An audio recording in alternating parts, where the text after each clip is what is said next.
الحمد لله رب العالمين والصلاة والسلام على سيدنا وحبيبنا رسول الله الصادق الوعد وعلى آله وصحبه الطيبين الطاهرين لله تبارك وتعالى. Let's continue. They believe that assigning a meaning, giving a meaning to a verse or hadith that is different from its literal meaning, which is called making ta'wil, is sinful.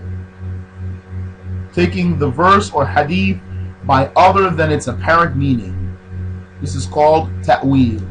This basic creed of theirs, that ta'wil is sinful, is one of their greatest reasons for encountering contradictions, as will be shown in the second chapter, if Allah will. It is true that some texts may apparently suggest some bodily attributes. We cannot deny that. Ala hasab al-zahir. But they can have other meanings. Explicit verses of the Quran negate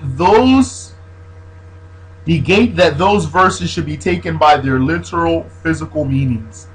Explicit verses of the Quran negate that those verses, those ambiguous verses, should be taken by their literal physical meanings. You have to put the verses together. And sound reasoning does not attribute bodily characteristics to the Creator. Just common sense. It is invalid for the verses or recitations of the Quran to contradict each other.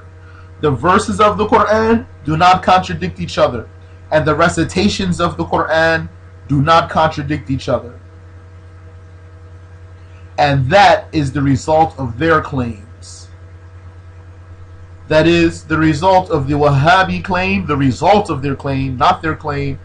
The result of their claim is that there is conflict in the religious texts.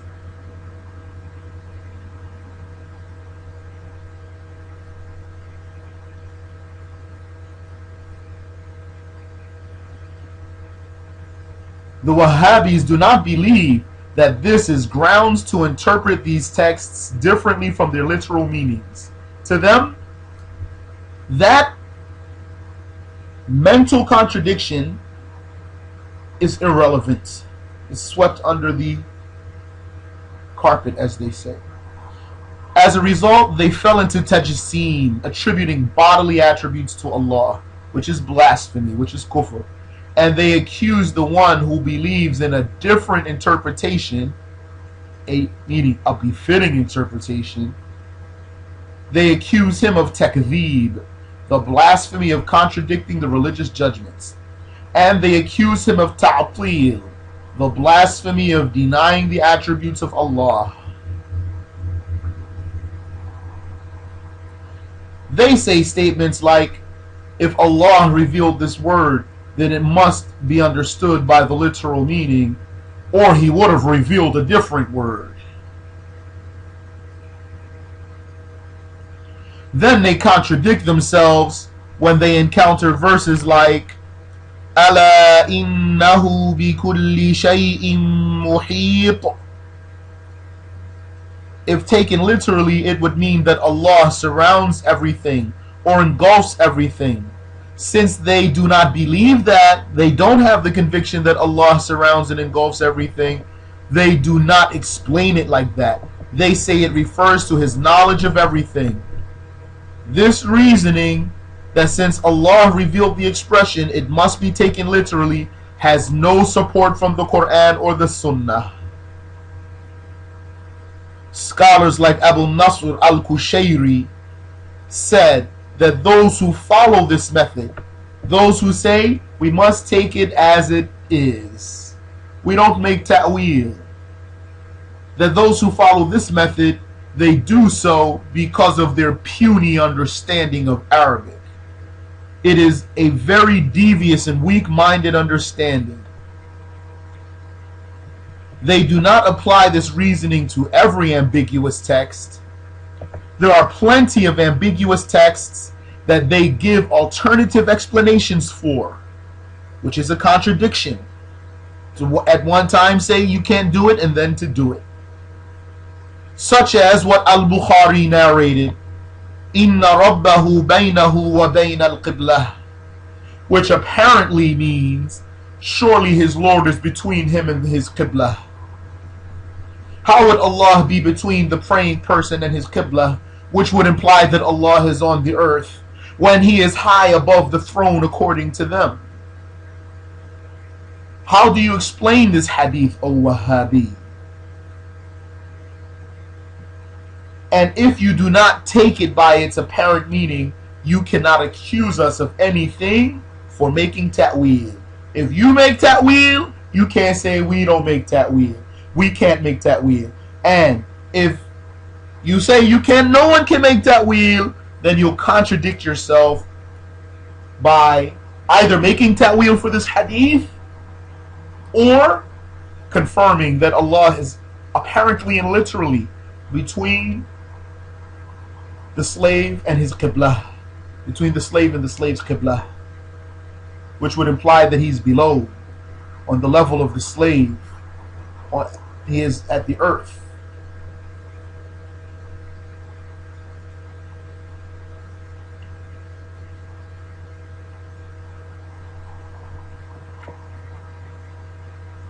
Clear so far? Any question?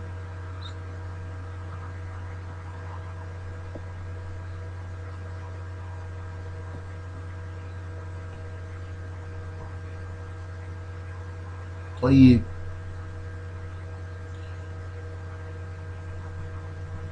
The truth about majaaz, figurative speech.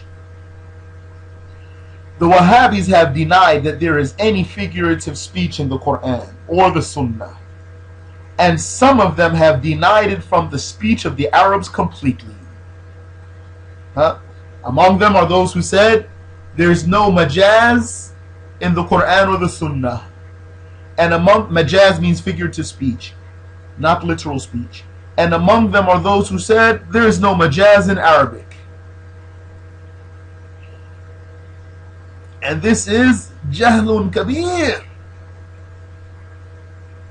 That is abominable ignorance.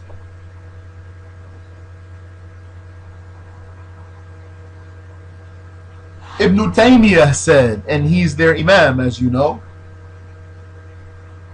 فَلَا مَجَازَ فِي الْقُرْآنِ بَلْ تَقْسِيمُ اللُّغَةِ إِلَى حَقِيقَةٍ وَمَجَازٍ تَقْسِيمٌ مُبْتَدَعٌ مُحْدَثٌ لَمْ يَنْطِقْ بِهِ السَّلَفُ.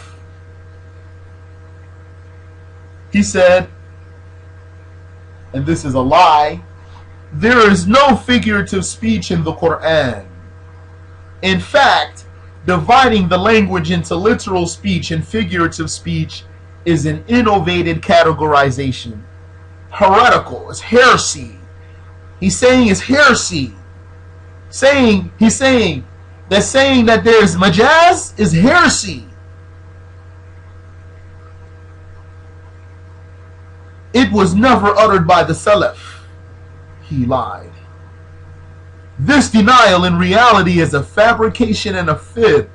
And I'm being very specific with these words. I'm not saying it was a mistake. It's a lie. This is a lie. And a person like Ibn Taymiyyah who has this knowledge that he has, he knows that that's a lie. And anyway, we're going to substantiate what we're saying. I mean, if he's supposed to be the one that they say he is, then how is it that something this obvious didn't pass someone as small as myself, especially compared to him in their eyes, pass him? This is essential. Because he wasn't ignorant about that. This denial in reality, this denial of Ibn Taymiyyah is a fabrication and a fib. But to them, it is necessary for their creed. It's just a fabrication to support their creed. And they only deny figurative speech because of the perversion in their hearts, which is their incredible attachment to likening Allah to the creations. If they confirm that there is figurative speech in the religious texts, the entire foundation of their claim will be destroyed, and all of their argumentation would be petty and useless. Thus, to justify interpreting the mutashabih verses by their apparent meanings, Ibn Taymiyyah made this claim, and it's a false claim. A claim is not necessarily false. Calling something a claim doesn't mean that it's false. It could be a true claim. This claim of Ibn Taymiyyah is a false claim. The ease of demolishing this absurdity frees us from having to give a detailed refutation. It's so easy to refute that blunder that we don't have to give a detailed explanation. We'll just give some quick examples. Let us settle with a few clear examples and references. Allah describes His Prophet in the Quran as Sirajam Munira, a luminous lantern. If there is no figurative speech in the Quran, then the Prophet sallallahu alaihi wa ala alihi wasallam must be a literal lamp, which is not true because he is a human being. The actual meaning is that the Prophet sallallahu alaihi wa ala alihi wasallam eradicates the darkness of blasphemy and is a reason for misguided people to become guided.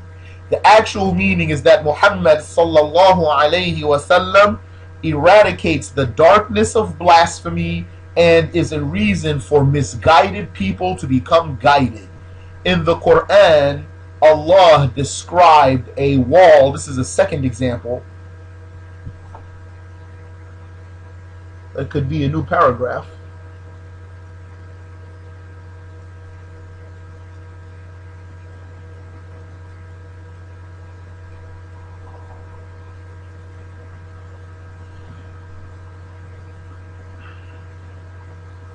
In the Quran, Allah described a wall as جِدَارًا يُرِيدُ أَن يَنْقَضَّ, a wall that wants to fall. If there is no figurative speech in the Quran, then that wall would have to literally been ascribed with a will, a wanting, a longing, which is an attribute of the living. This verse gives the wall the image of something living and willing. So to portray its leaning over as if it is ready to fall, taking this verse literally would necessitate confirming that the wall was alive.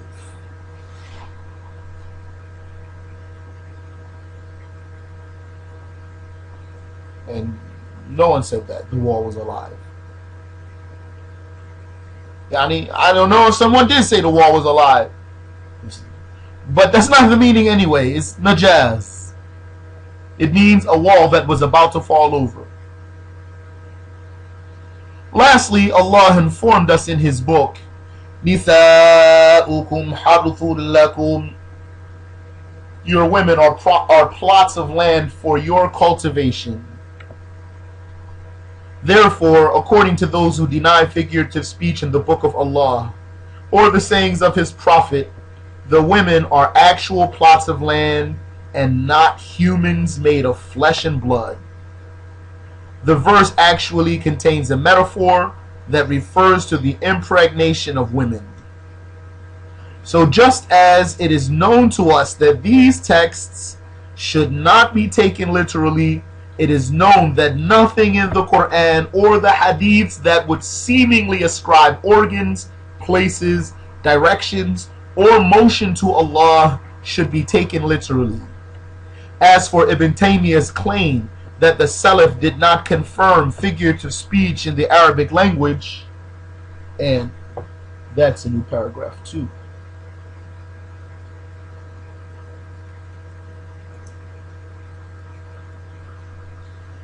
As for Ibn Taymiyyah's claim that the Salaf did not confirm figurative speech in the Arabic language, that is refuted by the fact that the Imams like Ibn Abbas, al-Bukhari, Ahmad ibn Hanbal, and others from the Salaf interpreted texts according to meanings different from the apparent meanings, as will come in the second chapter. The second chapter is dedicated to talk about the texts.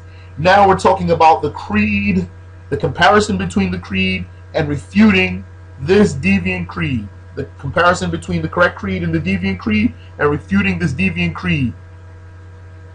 Then we're going to talk about explaining all the texts, or most of them, or the most essential ones to them,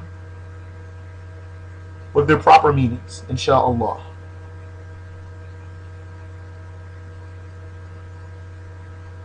Ibn Abbas said in confirmation of figurative speech in the Quran, إِذَا خَفِيَ عَلَيْكُمْ شَيْءٌ مِّنَ الْقُرْآنِ فَابْتَغُوهُ مِنَ الشِّعْرِ فَإِنَّهُ دِيوَانُ الْعَرَبِ.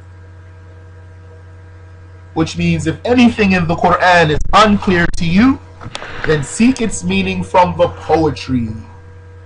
For the poetry is the portfolio of the Arabs.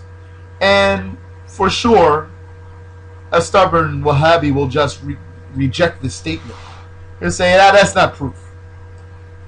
Because in his black and white mind, there's a bunch of poetry without any figure of speech. And I don't even have to say anything more about that idea.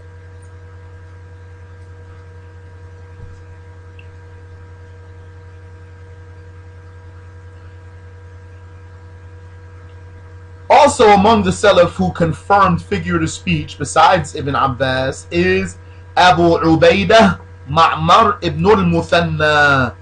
He has a famous book entitled Majaaz al-Quran, the figurative speech within the Quran. That book is from the Salaf and is printed. You can get a copy. Majaaz al-Quran is its title. The Majaaz of the Quran. In it, he doesn't explain every single ayah and every single word of the Quran. Rather, he talks about the majaaz in the Quran, and he has a lot to say.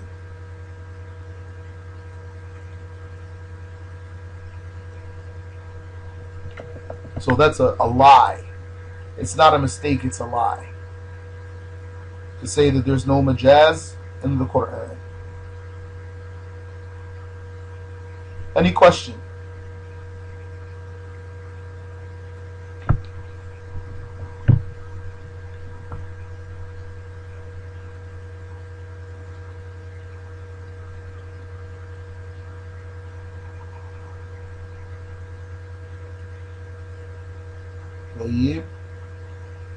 Let's continue.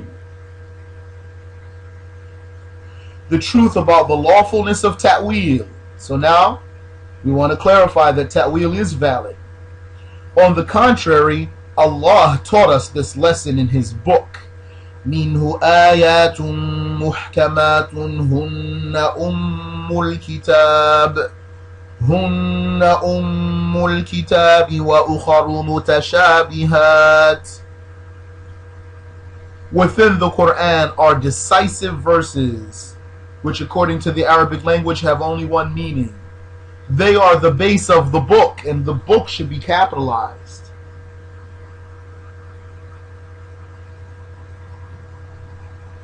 The B in book should be capitalized.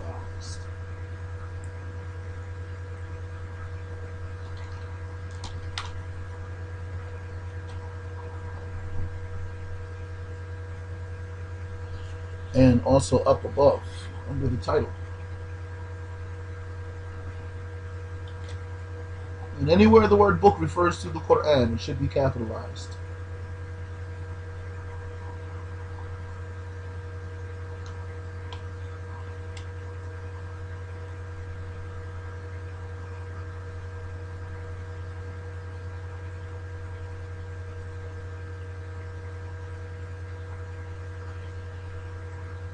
Now, within the Quran are decisive verses, which according to the Arabic language have only one meaning.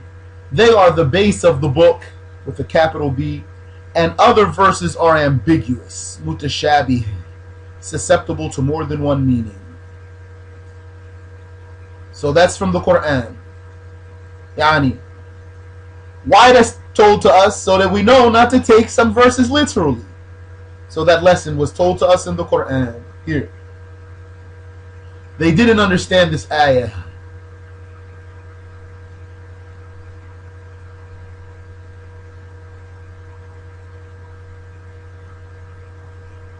That's clear, brothers and sisters? Why is one of those types of verses the base? To refer the other one back to it, so that you don't misunderstand it.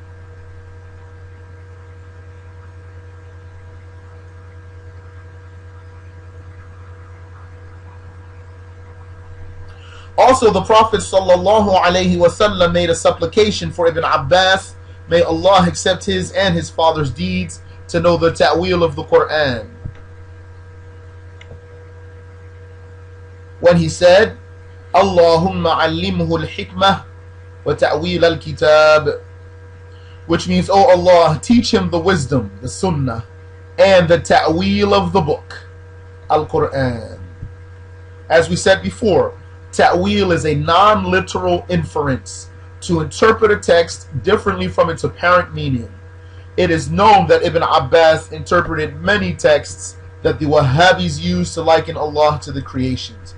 The fact is that ta'wil is necessary for making all of the texts free of contradiction, as already clearly demonstrated. There has to be ta'wil. There must be room to explain verses of the Quran and hadiths of the Prophet sallallahu alaihi wasallam by other than their apparent meanings, or else there will be contradiction. Any question?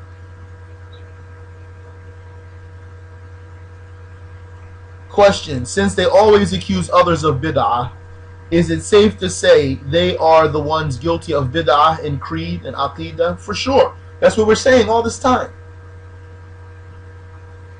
Their creed is heretic, is heresy. Their creed is heresy, it's bid'ah. It's a bad belief, it's a corrupted conviction. It is not the belief of Ahlul Sunnati wal Jama'ah.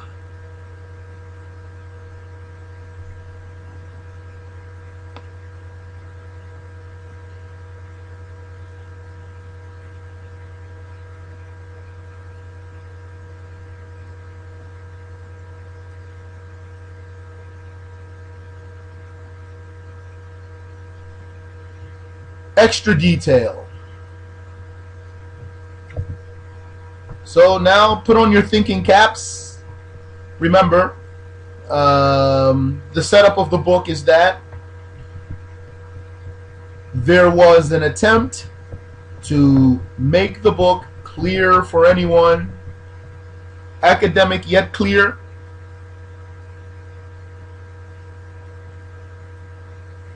And because there are some details that might not easily be understood by merely reading them, if a person had the book only and no one to teach it to him, then there are some details that the person might not understand easily by reading them. So those sections are called extra detail. And there's a title for that extra detail. Here it is, How the Wahhabi Denies Ta'wil. And the extra details are in italics. And what that means is this whole section, if you want, you can skip it. Come back to it later. It's an extra detail. Keep going if it's not clear, if it's too deep.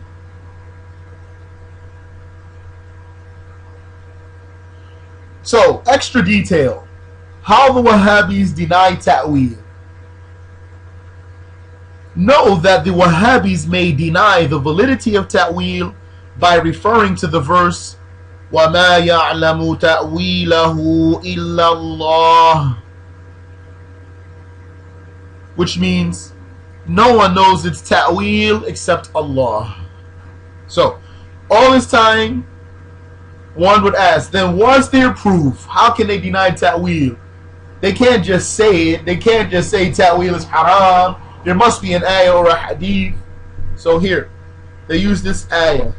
وَمَا يَعْلَمُ تَأْوِيلَهُ إِلَّا اللَّهُ.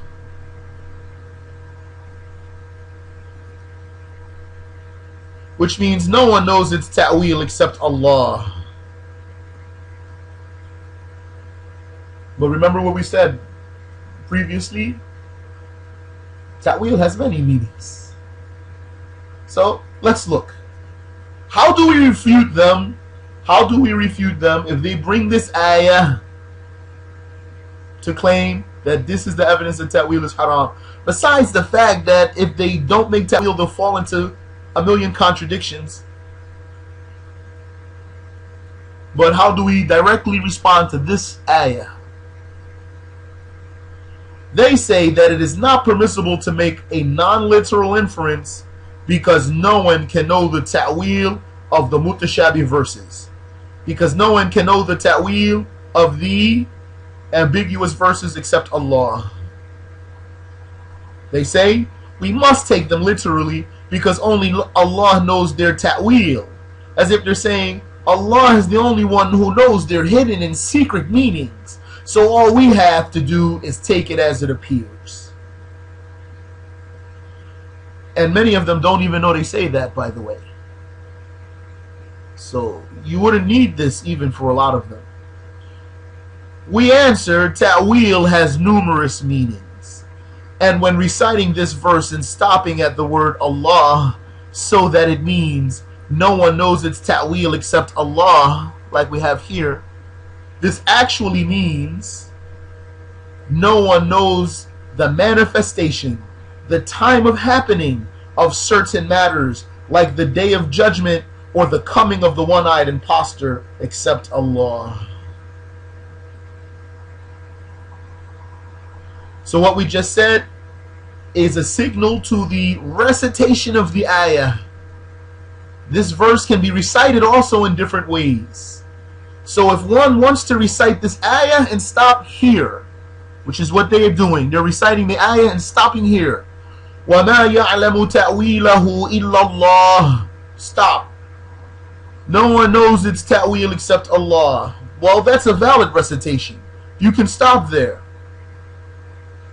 We answer, ta'wil has numerous meanings, and when reciting this verse and stopping at the word Allah, so that it means no one knows its ta'wil except Allah, this actually means no one knows the manifestation, the time of happening of certain matters, like the day of judgment or the coming of the one-eyed impostor except Allah.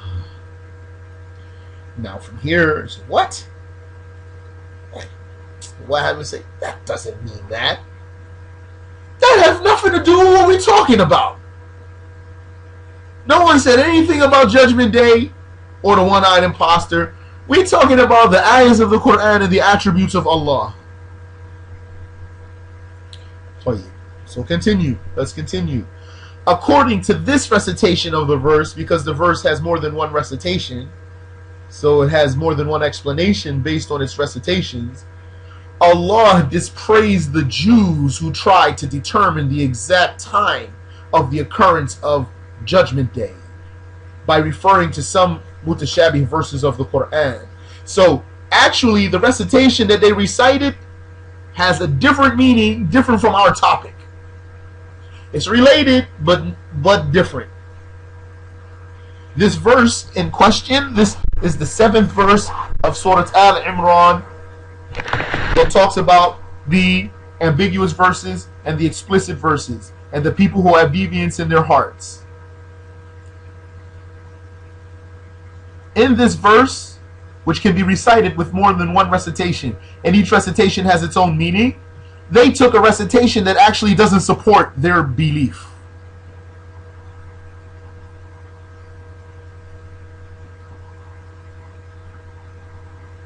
وَمَا يَعْلَمُ تَأْوِيلَهُ إِلَّا اللَّهُ. No one knows its ta'wil except Allah. We answer, ta'wil has numerous meanings, and this verse refers to the manifestation of certain events that only Allah knows about. According to this recitation of the ayah, The tafsir, the proper tafsir of this recitation of the ayah is that Allah dispraised the Jews who tried to determine the exact time of Judgment Day by referring to some of the verses of the Quran, like Alif Lam Mim, which are 3 letters among the Arabic letters. This verse and similar verses such as Noon have been interpreted in different ways because of their ambiguity, and hence they are mutashabih, they are ambiguous verses. And the Jews used verses like these to try to figure out when Judgment Day would happen. So this ayah, this recitation of the ayah, وَمَا يَعْلَمُ تَأْوِيلَهُ إِلَّا اللَّهُ, stop. It refers to the Jews who used some ambiguous verses. They were making a ta'wil for those ambiguous verses, which is that they were using those ambiguous verses to try to determine when Judgment Day would occur. That was what they did with those verses. That was their ta'wil of the verses, and they were looking for a ta'wil. They made ta'wil for the verses and they were looking for a ta'wil. What was the ta'wil they were looking for? What was the ta'wil they were seeking? They were seeking the manifestation to know when these things would occur.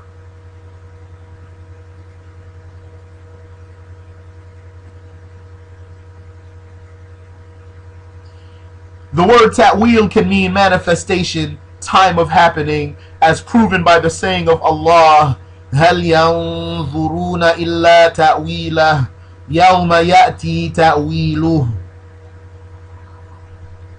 Are they awaiting anything other than its ta'wil? Are they awaiting anything other than Judgment Day's ta'wil? That's what the ayah is in reference to. هَلْ يَنظُرُونَ إِلَّا تَأْوِيلَهُ. Are they awaiting anything other than its ta'wil? Its occurrence, its manifestation, its happening. يَوْمَ يَأْتِي تَأْوِيلُهُ. On the day when its manifestation comes, and then the ayah talks about what would happen.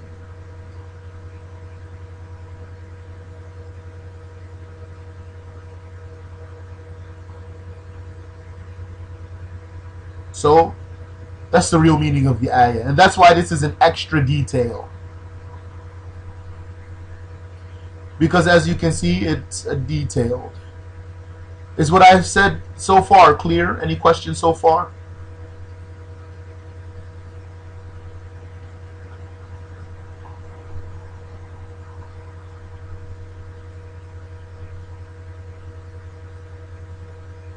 Please. In order to interpret the word ta'wil in that verse above, the first one, as meaning or interpretation, not manifestation or occurrence, as meaning or interpretation, then recite past the word Allah and continue until reaching the word al-ilm.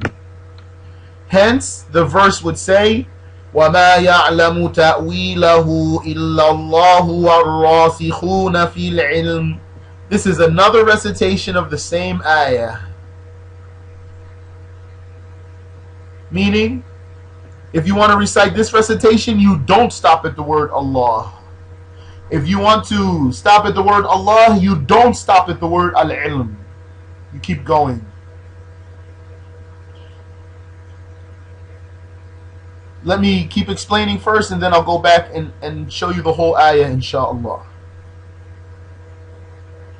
It means no one knows the ta'wil, and in this case, ta'wil means the true interpretation of those verses, except Allah and those who are deeply rooted in the knowledge. In this way, both recitations are in compliance. For just as there is no contradiction between the meanings of the verses of the Quran, there must be no contradiction between the meanings in its recitations, as already mentioned. The Quran is one book with numerous recitations. Those recitations of the Quran just make the Quran even more miraculous. The recitations of the Quran have numerous benefits. Among the benefits of the Quran's recitation is that it amplifies the Quran's miraculousness.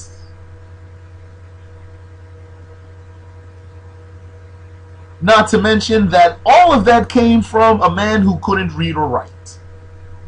An-Nabiyyul Ummi, the illiterate prophet, as mentioned in the Quran.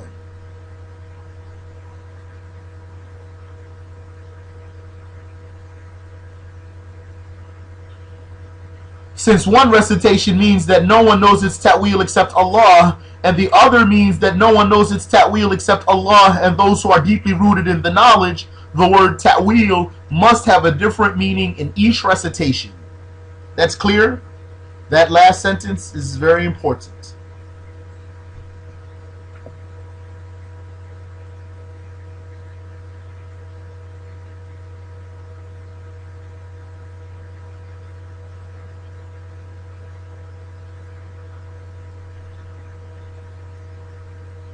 So, let's take a look at the ayah. Let's look at it by one recitation at a time, starting with the more famous recitation. Allah Ta'ala said, هُوَ الَّذِي أَنزَلَ عَلَيْكَ الْكِتَابِ. Allah is the one who revealed the book to you, O Muhammad. Surah 3, Ayah 7. Surah Al-Imran, Ayah 7. هُوَ الَّذِي أَنزَلَ عَلَيْكَ الْكِتَابِ. Allah is the one who revealed the book to you, O Muhammad. مِنْهُ آيَاتٌ مُحْكَمَاتٌ. From it, within it, are decisive verses, explicit verses, verses that have one meaning according to the Arabic language. هُنَّ أُمُّ الْكِتَابِ. They are the base of the book. They are the foundation of the book. They are the reference of the book. وَأُخَرُ مُتَشَابِهَاتٌ. وَأُخَرُ مُتَشَابِهَاتٌ. And other verses are mutashabih, are ambiguous. That means their rank is lower than the other ones. And other verses are mutashabih. فَأَمَّا الَّذِينَ فِي قُلُوبِهِمْ زَيْغٌ. As for one group of people who have deviance in their hearts, a tendency away from the truth in their hearts, what do? فَيَتَّبِعُونَ مَا تَشَابَهَ مِنْهُ. They pursue what is ambiguous from the book, what is not explicit. ابتغاء الفتنة. They do it to cause al-fitnah. وابتغاء تأويله. And they do it seeking its ta'wil, which here means seeking the occurrence of certain things. وَمَا يَعْلَمُ تَأْوِيلَهُ إِلَّا اللَّهُ. And no one knows its ta'wil except Allah. No one knows the occurrence of those matters except Allah. وَالرَّاسِخُونَ فِي الْعِلْمِ يَقُولُونَ آمَنَّا بِهِ كُلٌّ مِّنْ عِنْدِ رَبِّنَا. And those who are firmly rooted in the knowledge, that's a different group of people, they say, we believe in it, all of it is from our Lord. All of it is revealed from our Lord. That is, they don't pursue those verses like the first group. They're not like the first group who pursue those verses. Rather, they accepted those verses without delving into them. وَمَا يَذَّكَّرُ إِلَّا أُولُو الْأَلْبَابِ. And no one will take heed except for those who have sound minds.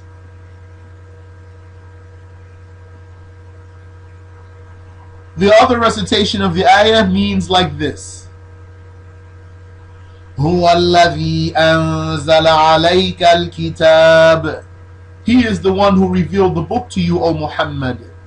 مِنْهُ آيَاتٌ مُحْكَمَاتٌ. Within it there are decisive, explicit verses. هُنَّ أُمُّ الْكِتَابِ. They are the base of the book, the reference of the book. وَأُخَرُ مُتَشَابِهَاتٌ. And other verses are ambiguous. فَأَمَّا الَّذِينَ فِي قُلُوبِهِمْ زَيْغٌ فَيَتَّبِعُونَ مَا تَشَابَهَ مِنْهُ. As for those who have deviance in their hearts, the tendency to stray from the truth in their hearts, they follow what is ambiguous from the book. ابتغاء الفتنة. Oh, let me back up real quick. They follow what is ambiguous from the book, like Ar-Rahmanu ala al-Arsh istawa. As for the first group from the first recitation, فَأَمَّا الَّذِينَ فِي قُلُوبِهِمْ زَيْغٌ فَيَتَّبِعُونَ مَا تَشَابَهَ مِنْهُ. As for those who have deviance in their hearts, they follow what is ambiguous from it, like Alif Lam Mim. That's from the first recitation. And the second recitation, فَيَتَّبِعُونَ مَا تَشَابَهَ مِنْهُ. They follow what is ambiguous from it, like Ar-Rahmanu ala al-Arsh istawa. Yadullahi fawqa aydihim. Ilayhi yas'adu al-kalimu at-tayyib. Like these verses. وَمَا يَعْلَمُ تَأْوِيلَهُ إِلَّا اللَّهُ وَالرَّاسِخُونَ فِي الْعِلْمِ.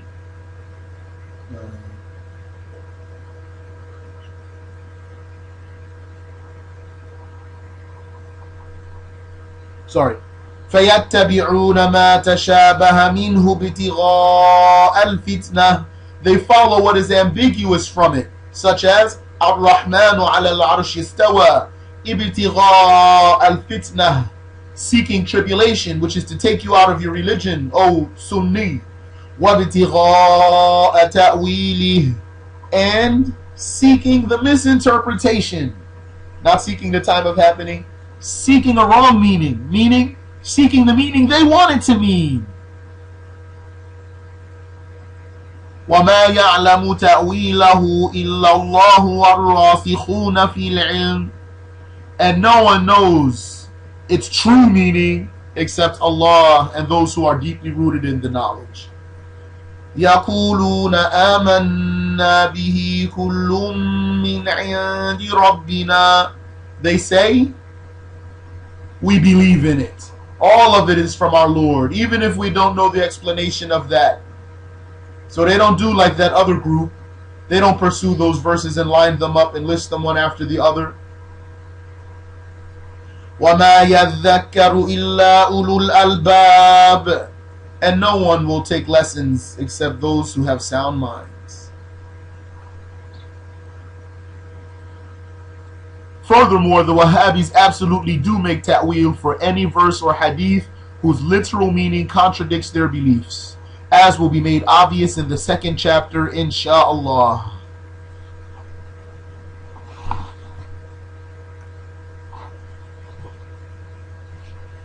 But take this verse as another example. ما يكون من نجوى ثلاثة إلا هو رابعهم ولا خمسة إلا هو سادسهم. Which would apparently be translated as, there is no secret amongst three except that he is the fourth of them, nor amongst five except that he is the sixth of them.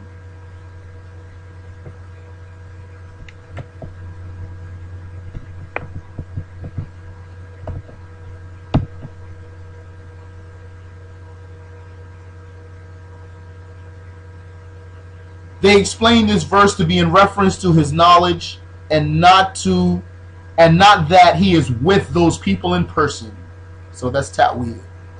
In their so-called noble Quran translation, they intentionally put a period after the word Allah, but while giving it the wrong explanation because of their disregard and disbelief in the other recitation. The Quran doesn't have a period there. There's two recitations for that ayah. How did they translate it and put a period there?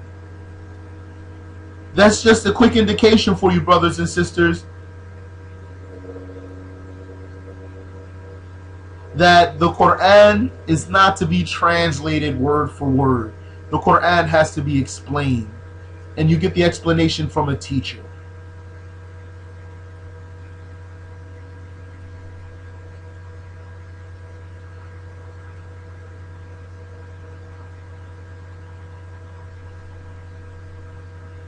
He said E is missing on he.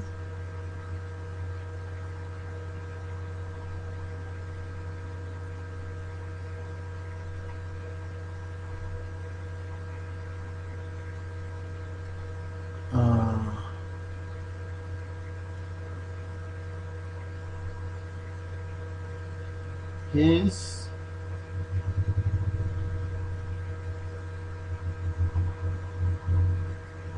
No, I don't think so. I think it's maybe there's a space in there, or maybe it's the italics.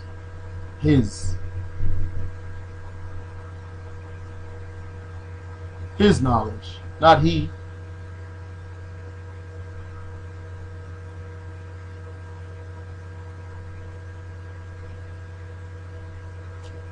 Not he is knowledge, his knowledge. Allah is not knowledge. Allah is attributed with knowledge.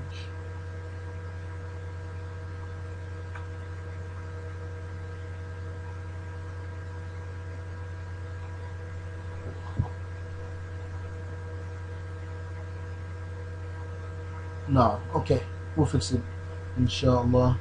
But let me just keep going really quick since we're just about out of time. Because of their disregard and disbelief in the other recitation, qira'ah, of the verse known as the recitation of Mujahid, the student of Ibn Abbas, that both of those interpretations for the verse, the third surah, 7th ayah, Surah Al-Imran, ayah 7, I gave you two recitations with two explanations. Both recitations and explanations are mentioned in the available book Basairu Dhawi Tamyiz, Basairu Dhawi Tamyiz by Al-Fayruz Abadi.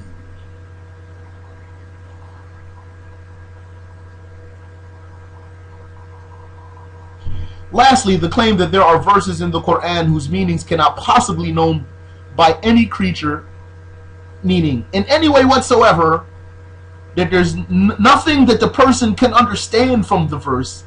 If this is what the person means, that there's verses of the Quran that human beings cannot understand anything from those verses, like looking at something that has no meaning. This is wrong, because it implies that there are verses that have no benefit for the people, since in this claim the people could never understand their meanings. Yes, there are verses that we say Allah knows what they mean. Allah, we say verses, for example, there are verses of the Quran that we say the most likely meaning of the ayah is such and such. Yes, there are verses of the Quran in which we would say the most likely meaning of the ayah is such and such, and Allah knows what it means for sure. Yes, but we don't say that there's verses of the Quran that no one can understand what they mean. Those are two different things.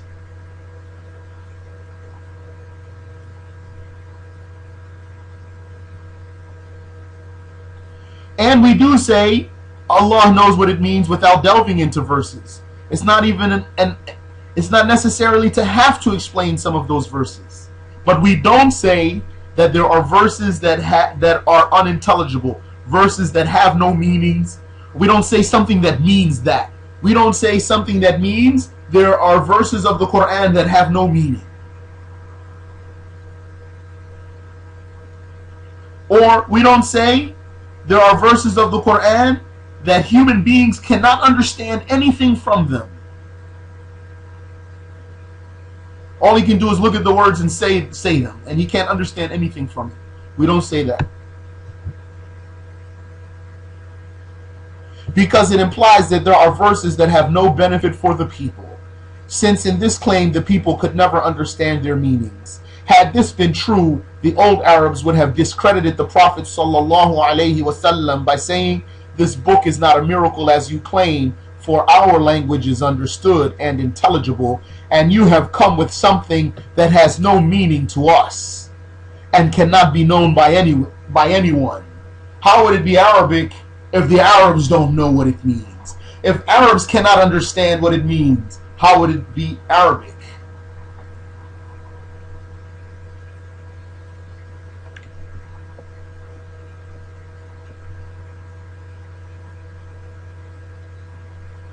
This claim is mentioned in some of the footnotes of their so-called Noble Quran translation and reference to some of the verses, and is a widespread misconception. Do not be impressed by it because it is a trap. It contradicts the verse of the Quran that proves that the language of the Quran is intelligible, all of it. بِلِسَانٍ عَرَبِيٍّ مُبِينٍ. The Quran is revealed in a clear Arabic tongue. This extra detail may not be needed for many, so do not bring it up without need, especially if you do not completely understand this point. But in case this handbook is used to refute a Wahhabi who raises this point, then here is the answer. And Allah Tabaraka wa Ta'ala knows best. We'll stop there. So that's this book, How to Debate with the So-Called Salafiyyah. This book closes practically every single door on them. It will not leave any door open for them.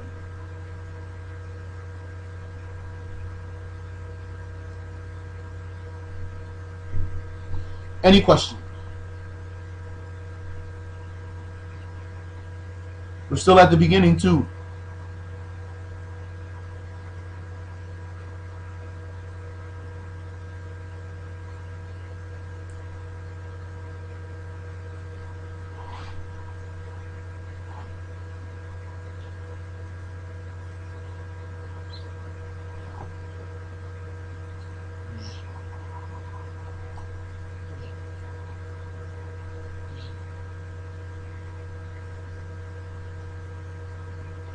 طيب, no questions? Alhamdulillah, that's good.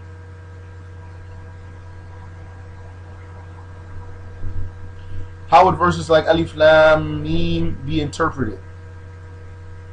It was narrated from Ibn Abbas that he said it means, and Allahu A'lam, I am Allah, I know. It was said that Alif Lam Mim and the other Fawatihu Suwar, the beginnings, the openings of surahs, which are letters, are to make the Arabs understand that the Quran is a revelation from Allah Tabaraka wa Ta'ala truly, because usually the unlettered person doesn't know the names of the letters. So when the unlettered person came, the illiterate man came, and they knew he was illiterate, and usually the one who's illiterate doesn't know those letters, they don't know the names of the letters, and he says to them, Alif Lam Mim, they would know that it didn't come from him. The unlettered one doesn't know the letters.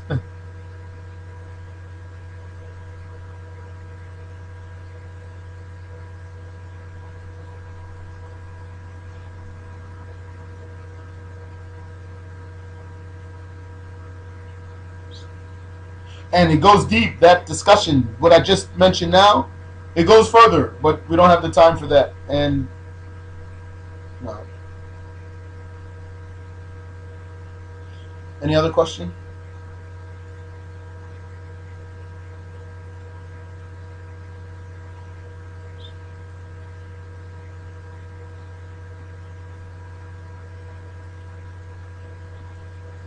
سبحانك اللهم وبحمدك أشهد أن لا إله إلا أنت أستغفرك وأتوب إليك.